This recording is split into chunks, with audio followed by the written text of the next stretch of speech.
시청자 여러분 안녕하십니까? 부동산 경제학의 황현입니다. 자, 오늘은요 한강에 대한 이야기를 좀 해볼까 합니다. 자, 한강이라는 것은 어떤 곳이죠? 일단은 기본적으로 누구나 원하지만 아무나 갈 수 없는 곳이 한강입니다. 많은 분들이 어느 정도 자본력만 되시면 1순위로 주거지를 선정하는 곳 중에 단연코 항상 1등 안에 들어가는 지역이 바로 한강이라는 지역입니다. 그런데 최근에 이제 오세훈 서울시장이 취임하면서 이 한강변에 대한 많은 변화들이 일어나고 있잖아요. 특히나 모아타운과 신속통합으로 대변되는 오세훈식 재개발 방식이 이 한강변에 본격적으로 대입되면서 한강변 개발 사업들이 아주 빠르게 박차를 가하고 있는 것이 현실입니다. 그러다 보니까 작년만 하더라도요, 진짜 소액으로 불과 한 1억대에서 2억대 사이 1, 2억 정도 아니면 2억이 안 되는 1억 초반으로도요 한강변 재개발 예정지를 투자할 수 있는 기회가 상당히 많았거든요. 그런데 작년 하반기부터 여러 지역들이 정확하게 얘기하면 작년 6월 이후부터 한강변에 있는 여러 지역들이 모아타운이라든가 신속통합으로 구역 지정이 되면서 사실상 한강변에 투자할 수 있는 입지가 점점 줄어드는 것이 현실입니다. 그래서요 오늘은 한강변에 대한 이야기를 한번 해볼까 하는데, 한강하면 대표되는 게 뭐죠? 초고층 아파트죠. 이 초고층 아파트가 갖는 의미는 상당히 상징적입니다. 일단 부의 상징이라는 것과 가격이 형성되어 있지 않다. 즉 부르는 것이 가격이 되는 것이 한강변에 있는 초고층 아파트들입니다. 그런데 이 한강변 초고층 아파트들을 조금만 여러분들이 관심을 갖는다면, 그리고 조금 서두르신다면 충분히 소액으로도 한강변 아파트의 주인이 될 수 있는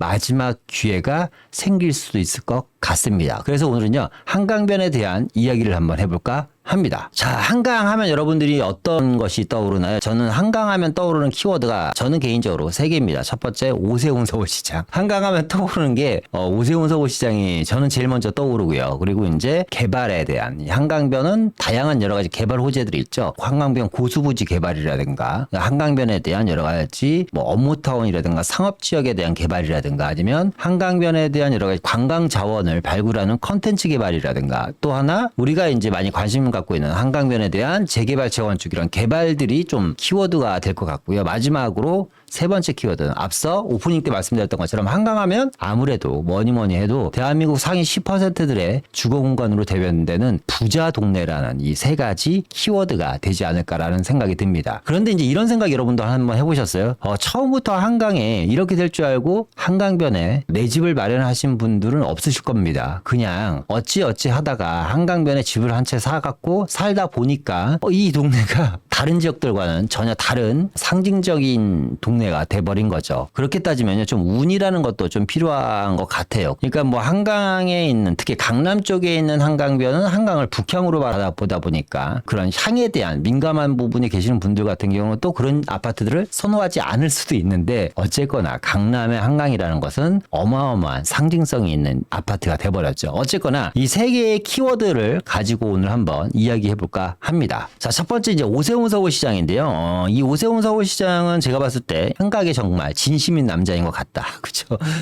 최근에도 서울시장 취임하자마자 그레이트 한강이라는 대규모 한강변 프로젝트를 발표했는데요. 과거를 한번 되돌아가 보면, 자, 한강변 프로젝트가요, 오세훈 서울시장, 과거 오세훈 서울시장 재임 시절에 한강변 프로젝트가 1, 2, 3개의 프로젝트를 발표합니다. 특히나 2006년 9월 달에 발표한 한강 르네상스 프로젝트는요, 서울시장의 오세훈 서울시장이 취임하자마자 바로 발표를 합니다. 그러고 나서 1년 정도 있다가요, 한강 르네상스 프로젝트에서 두 번째 프로젝트를 발표하고요, 2007년 8월 달에 발표를 하게 되고, 그로부터 한 2년 정도 있다가 마스터 플랜이라는 이름으로 세 번째 프로젝트를 발표합니다. 그러니까 첫 번째, 두 번째 프로젝트의 완결판이 마스터 플랜이겠죠. 그래서 오늘은요, 과거의 오세훈 서울시장의 한강변 프로젝트는 어땠으며 현재 오세훈 서울시장의 한강변 프로젝트는 어떤 것들이 있는지 한번 비교해서 분석해 보도록 하겠습니다. 자, 첫 번째, 2006년 9월 달에 발표한 한강 르네상스 프로젝트 첫 번째는요, 지금 보시는 것처럼 이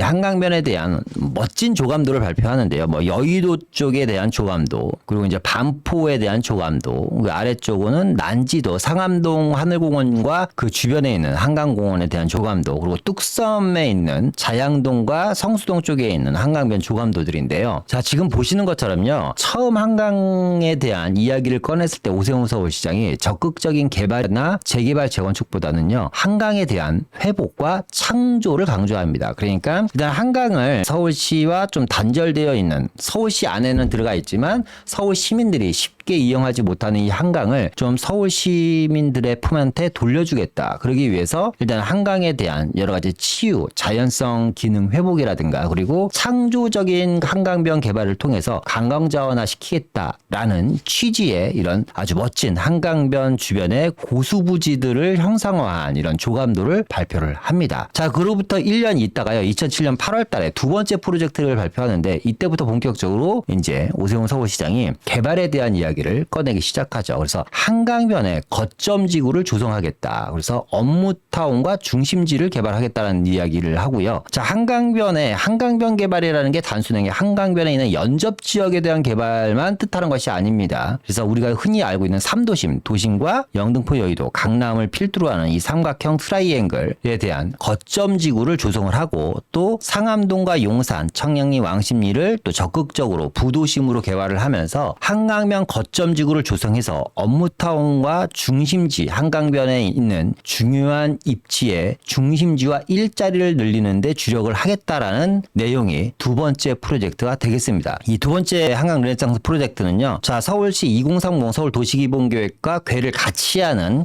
개발 계획이라고 좀 볼 수 있겠습니다. 그래서 이제 제일 중요한 건 뭐냐면 서울시든 지방이든 간에 도시기본계획을 잘 여러분들이 학습이 되 계셔야지 돼요. 그러니까 도시기본계획만 알더라도 사실상 어느 지역이 어떤 식으로 중장기적으로 어떻게 개발되는지를 한눈에 알아볼 수 있습니다. 어쨌거나 서울시 도시기본계획과 걔를 같이 하는 두 번째 프로젝트가 발표를 되고요. 자, 세 번째 마스터 플랜에서 본격적으로 많은 사람들이 이제 관심을 갖는 한강변에 대한 재개발과 재건축을 강조합니다. 이제 여기서 나온 게 이제 연접 지역 관리예요. 그래서 이 한강 르네상스 마스터 플랜 첫 번째 장에 보면 한강변 연접지역 관리가 왜 필요한지에 대한 설명을 해줍니다. 일단은 이 한강변, 이 연접지역, 한강변에 붙어있는 지역들, 이 지역들이 전체 중에 한 20% 정도만 개발이 완료가 됐고 나머지 80%가 아직 개발이 안 돼 있기 때문에 80%라는 지역이 계속해서 노후화되고 슬럼화되면서 관리 대상으로 지정이 됩니다. 그래서 이 지역을 본격적으로 세계적인 한강변에 있는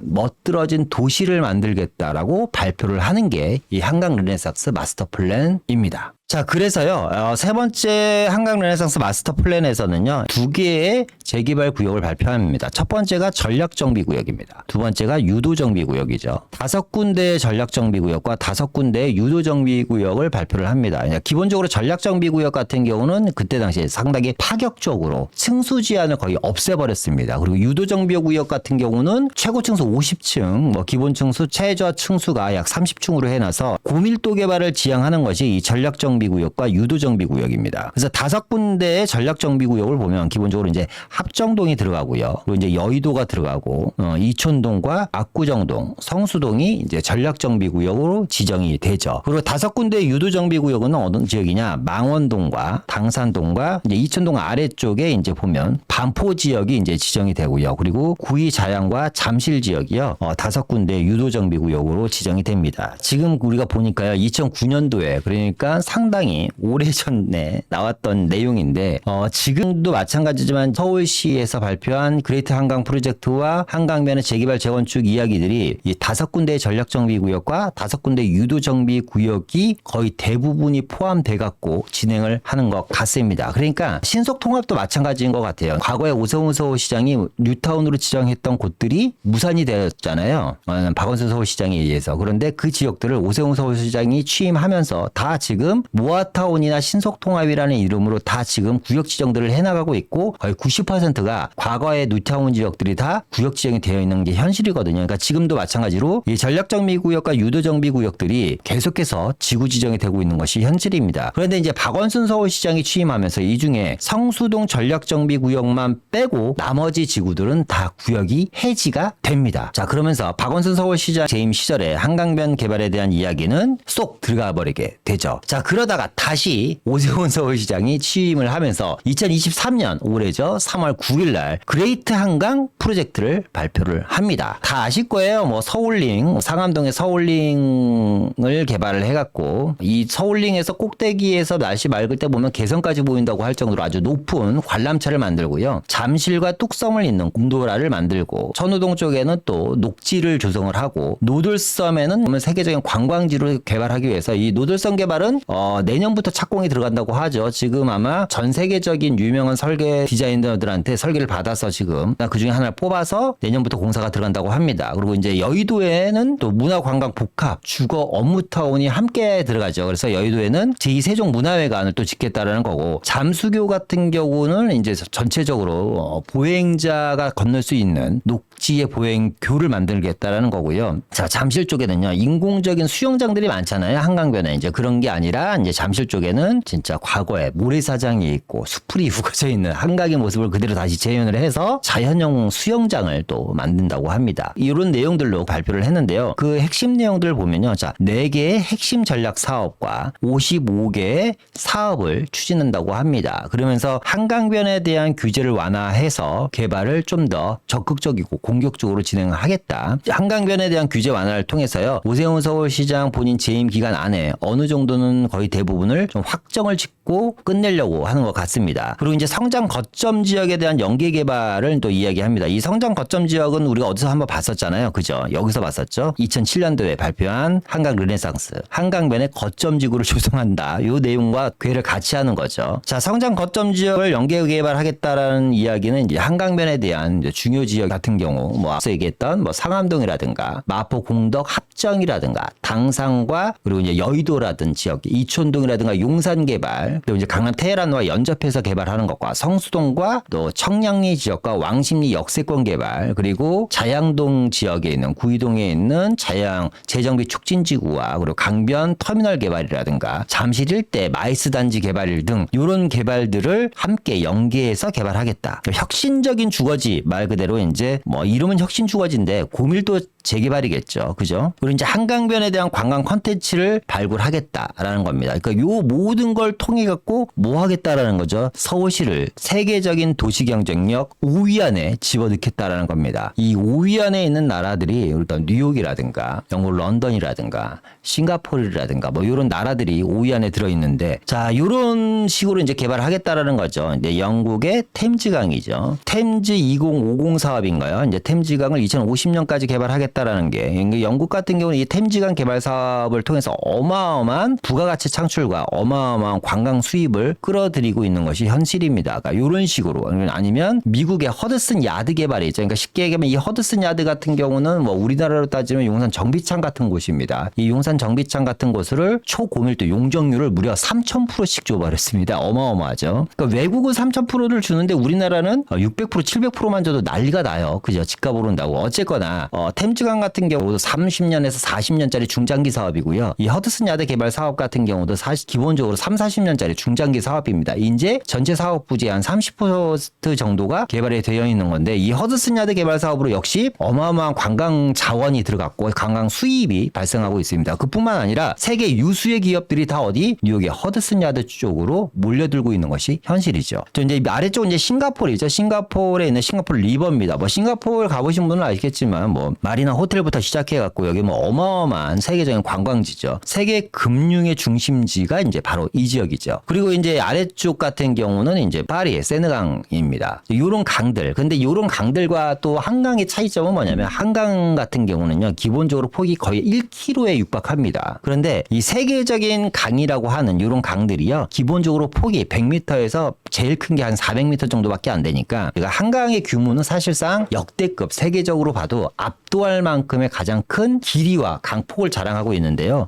우리나라도 좀 이런 식으로 좀 개발이 빨리 됐으면 좋겠다라는 게 저희 개인적인 바람입니다. 자, 이런 걸 통해서 더 많은 일자리를 창출하고 우리나라 기업뿐만 아니라 세계 유수의 기업들이 또 우리나라로 들어오면서 여러 가지 부가가치를 창출을 하면서 필연적으로 따라오는 게 집가 상승과 부동산 가격 상승은 어쩔 수가 없습니다. 뭐 런던도 그렇고 그렇고 싱가포르도 그렇고 뉴욕 허드슨 야드 같은 경우도요. 이런 개발 사업을 통해서 작게는 2배, 많게는 4-5배 이상의 부동산 가치의 상승이 이루어졌기 때문에 부동산 가격 상승이 무서워서 이 한강변에 대한 개발을 방치하고 늦춰놓는다면 수도 서울의 도시 경쟁력은 계속해서 뒤처지지 않을까라는 생각이 듭니다. 저 개인적인 생각이고요. 자, 그러면서 이제 이런 뉴스들이 나오죠. 오세훈 한강 개발 사업에 대한 전담 기구로 만든다. 오세훈 서울시장이 어느 정도 한강에 대한 진심인 줄 아시겠죠? 이 한강변에 대한 개발 사업 전담 팀을 그리고 전담 부서를 별도로 만들겠다는 이야기를 했고요. 자, 그레이트 한강 역대급 개발로 더 위대하게 서울 최고 중심지로 급부상하는 여의도가 어마어마하게 떡상을 하고 가격대들이 회복을 하고 있는 모습이죠. 자, 오세훈표 그레이트 한강 세계적인 수변 문화도시로 만들겠다라는 거고, 오세훈 한강 르네사스의 첫 작품 차 성수동 부의 상징이죠. 최고 70층 성수동 초고층 타운이 이제 만들어진다. 성수동 전략정비구역에 계신 분들은 어마어마한 호재가 아닐까라는 생각이 듭니다. 그러니까 성수동을 기준으로 오른쪽은 자양동이고 왼쪽에는 성동구잖아요. 행당동인데 이 지역 자양동과 행당동 주변에 있는 아파트들도 동반적으로 좀 어느 정도 가치가 상승되지 않을까 하는 생각이 들고요. 자, 오세훈의 신속한, 그러니까 신속통합이죠. 신속한 강남개발 압구정 50층 아파트 들어선다. 2구역부터 5구역이 말씀드렸던 것처럼 신속통합으로 지정이 됐습니다. 자, 그래서요, 초고층으로 추진 중인 서울 재건축 단지들을 제가 한번 뽑아봤는데, 자, 여의도 산호 아파트가 47층 정도 올라가는 거고요. 그리고 이제 음마 미도 3구역 신반포 2차 공작 아파트가 49층까지 올라갑니다. 그리고 잠실 주공 5단지와 여의도 한양 아파트가 50층까지 올라가고, 여의도 시범 아파트가 무려 65층, 또 이천동 한강 맨션은 68층까지, 야, 말 그대로 어마어마하게 올라가는 거죠. 여러분, 한강변에 있는 초고층 아파트가 갖는 의미는 뭘까요? 이제 저는 이렇게 생각해요. 초고층 아파트는 일단 가격적으로 지붕이 없다. 무슨 얘기냐면 우리가 이 지역은 그래도 요 정도 금액까지는 갈 것 같다. 재개발 재건축이 돼도 요 정도 시세는 형성될 것 같다라고 우리가 보통 이야기를 하잖아요. 그죠? 그런데 이 한강변의 초고층 아파트들은 이 정도까지 갈 것 같다라는 생각을 할 수 없을 겁니다. 왜냐하면 단순하게 이렇게 생각해 볼까요? 청담동에 있는 고급 빌라들이 보통 기본적으로 200억, 300억 정도 합니다. 여러분 다 아시는 특별하게 브랜드를 이야기는 하지 않겠습니다. 그리고 자, 성수동만 보더라도요. 이제 성수동의 한강변에 있는 아파트가 3개 정도가 있죠. 두산 트리마저, 갤러리아 포레 등등 이런 아파트들이 있는데 이 아파트들이 아시겠지만 기본적으로 100억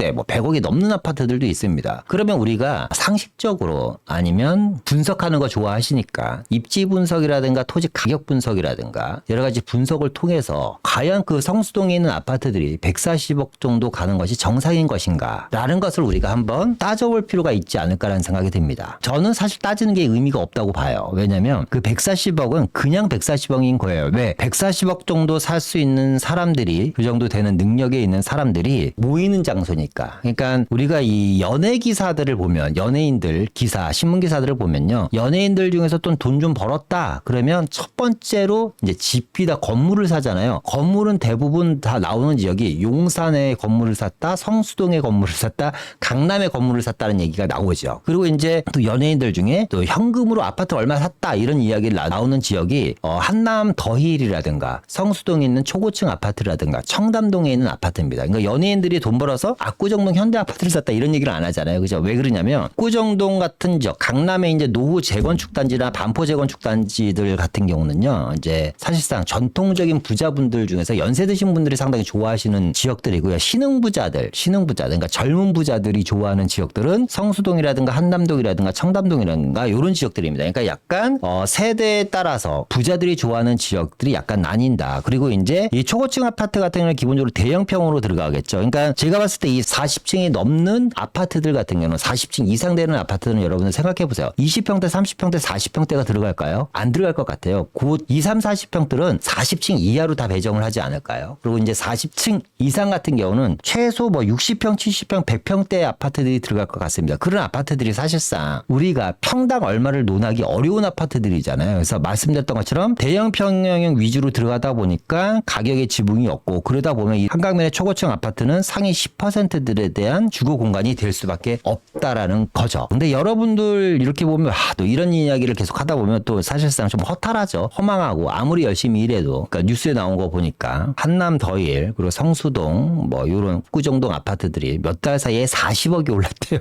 야 40억이라는 돈이 평생 모아도 못 모으는 돈인데 몇 달 사이에 40억이 올랐다는 겁니다. 그러니까 부자들은 그런 것 같아요. 100억이나 140억이다 별 의미가 없어 보입니다. 어쨌거나 40억이나 올랐다라는 이야기를 들으면 정말 상대적인 박탈감과 허탈감이 많이 들죠. 그런데 이런 생각 한번 해보셨어요? 한남 뉴타운이라든가 성수동 전략정비구역이 지금은 뭐 18억, 20억, 작은 것들이 15억 정도 하지만 과거에도 그렇게 했을까요? 아니라는 거죠. 여러분들한테 드리고 싶은 이야기는 뭐냐면 모든 것을 불평, 불만 그리고 비교만 하지 마시고요. 나도 할 수 있다는 좀 자신감을 가지셨으면 좋겠고 한강 변해. 그러니까 지금 당장은 아니지만 5년, 10년, 15년, 20년을 좀 앞을 보고 여러분들을 위해서라든가 아니면 여러분들 자녀 혹은 손자, 손녀를 위해서라도 한 톨의 씨앗 정도는 좀 뿌려놓을 만한 가치가 있는 곳이 한강변이지 않을까라는 생각이 듭니다. 어쨌거나 한강이라는 지역은 지금 이런 식으로 개발이 되고 있고 앞으로도요. 더 많은 자본과 더 큰 개발 계획들이 표가 되고 또 그런 식으로 개발이 되면 개발이 됐지 지금과 같은 모습은 아니지 않을까라는 생각이 듭니다. 한강변 재개발 재건축이요. 과거에는요. 전략정비구역과 유도정비구역으로 대표돼서 개발이 진행이 됐었습니다. 그런데 이 전략정비구역과 유도정비구역이 신속통합과 모아타운이라는 걸로 이름만 바뀌어서 지금 진행이 되고 있습니다. 그래서 최근에 한강변 지역에 신통과 모아로 구역 지정되는 곳들이 상당히 많은데 한번 보니까 자 신속통합이 여의도 시범 한양이 이제 들어갔고요. 신반포 2차도 지금 신속통합, 압구정 2구역에서 5구역도 신속통합, 잠실 장미도 신속통합으로 추진할 예정이고 그리고 이제 재개발 지역 같은 경우는 당산도 6가라든가 천호 A1-2구역이라든가 자양 4동이라든가 흑석 11구역 등이 신속통합으로 지금 진행이 되고요.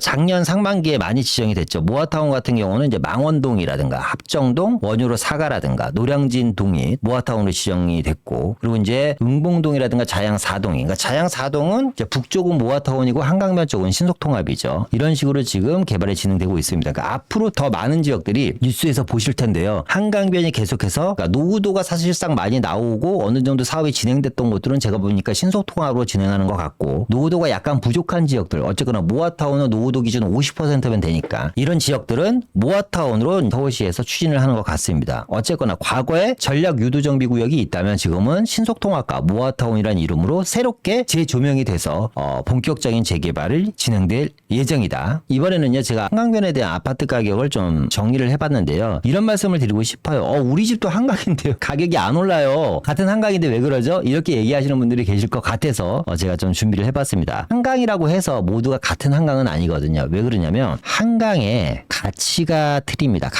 가치라는 것은 어떻게 만들어지냐면 가치는 자연 발생적으로 만들어지지가 않아요. 가치는 자본가에 의해서 만들어집니다. 쉽게 얘기하면 이런 거죠. 우리가 가방이라고 다 같은 가방은 아니잖아요. 그죠? 어떤 가방은 몇 천만 원을 해야 하고 어떤 가방은 몇만 원 정도를 합니다. 시계도 마찬가지죠. 시계도 몇 천만 원에서 몇억 대에 해당되는 시계가 있고 뭐 동대문 같은 데 길에서 파는 전자시계도 시간을 잘 맞거든요. 뭐 5천 원, 6천 원, 만 원짜리 전자시계도 있습니다. 그죠? 그리고 요즘 뭐 핸드폰이랑 연동돼서 뭐 이렇게 보이는 그런 스마트 시계 같은 경우는 뭐 한 4, 50만 원 정도 하고요. 가격대가. 그러니까 뭐냐면 시계를 보는 데는 1억짜리 시계나 5천 원, 만 원짜리 전자시계나 사실상 불편한 건 하나도 없습니다. 그런데 1억짜리 시계를 차는 사람은 그거에 대한 가치를 사는 거죠. 1억이 집 한 채 가격인데 어떻게 보면 지방 같은 데서는 마찬가지라는 거죠. 한강이라고 모두 똑같은 한강은 아니고요. 이 한강은 뭐냐면 한강 이꼴 가치가 있는 한강이 있다. 이 가치는 자연 발생적으로 만들어지는 게 아니라 자본가들에 의해서 인위적으로 만들어지는 것이 가치입니다. 앞서 얘기했던 것처럼 명품 가방이 있는 것처럼 그 가방은 왜 명품이냐면요.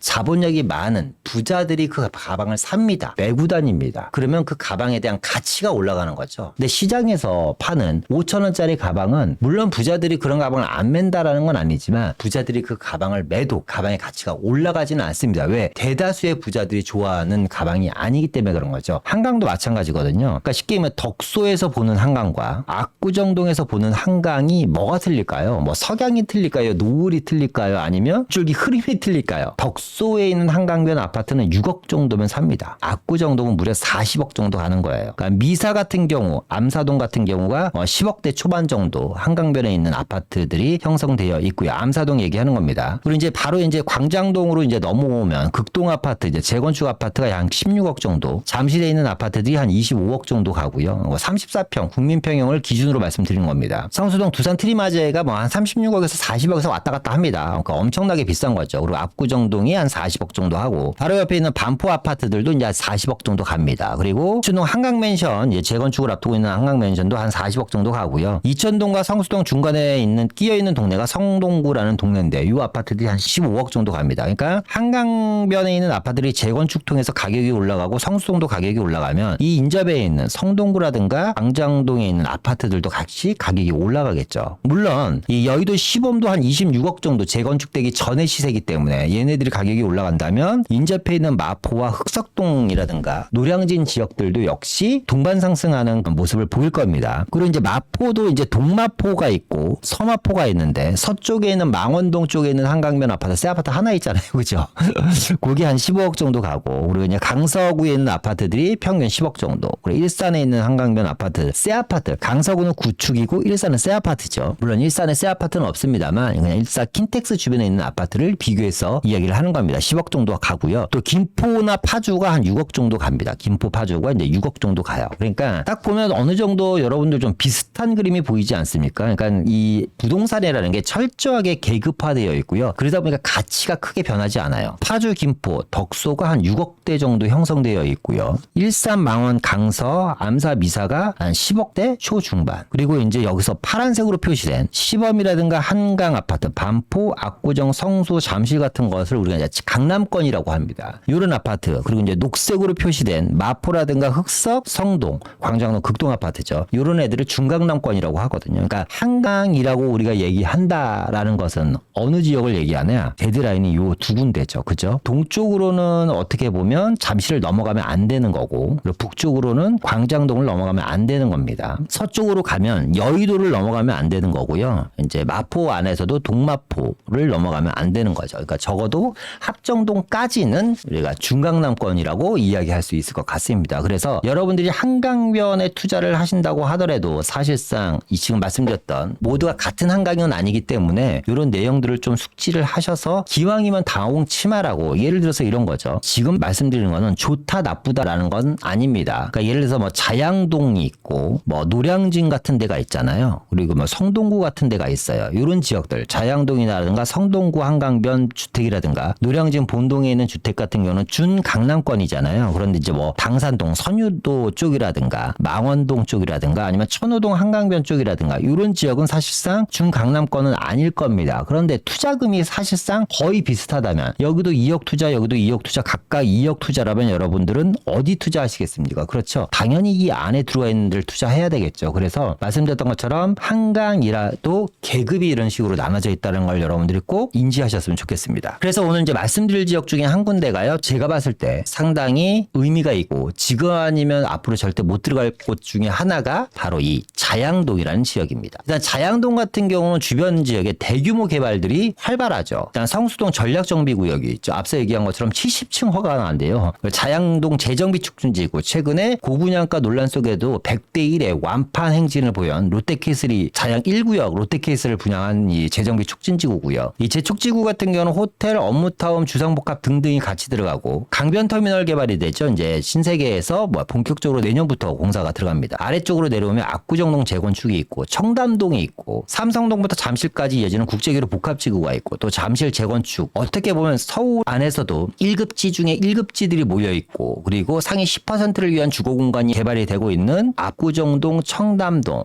그리고 이제 성수동을 끼고 있는 곳이 바로 이 자양동이다. 그래서 그 어떤 지역들보다도 상당히 괜찮다. 자, 앞서 얘기했던 것처럼 뭐 망원동이라든가 당산동 그리고 구의 자양 정도가 뭐 재개발 구역 중에서 이제 유도 정비 구역으로 지정된 곳들이잖아요. 그런데 기왕이면 물론 망원 당산이 나쁘다는 건 아닙니다만 입지면에서 이 자양동이 월등히 높지 않을까라는 생각이 들어서 말씀을 드린 겁니다. 자, 계속해서 보면요. 구의자양 재정비 촉진지구죠. 여기에 있는 부지구요. 아래쪽에 있는 요 땅이 이제 이번에 롯데캐슬을 분양한 거고 보이시는 것처럼 어마어마하게 개발이 됩니다. 이제 맞은편으로는 이제 롯데타워가 있고요. 이 자양동 이 아래쪽에 있는 한강변, 요 한강변이 이제 앞으로 재개발이 될 예정지들인 거죠. 그러니까 이 자양 재정비 촉진지구는 한강변 연접 지역은 아니기 때문에 한강변에 대한 호재는 못 받지만 이 아래쪽에 있는 행정구역상 자양 2동, 3동, 4동 정도가 되겠죠. 이런 지역들이 이제 향후에 같이 개발되지 않을까. 구의자양 재정비 촉진지구를 보면 뭐 조감도가 어마어마합니다. 말씀드렸던 것처럼 호텔, 업무타운 그리고 주상복합 아파트 등 직주 근접을 고려한 대규모 개발이 이제 진행 중에 있고요. 또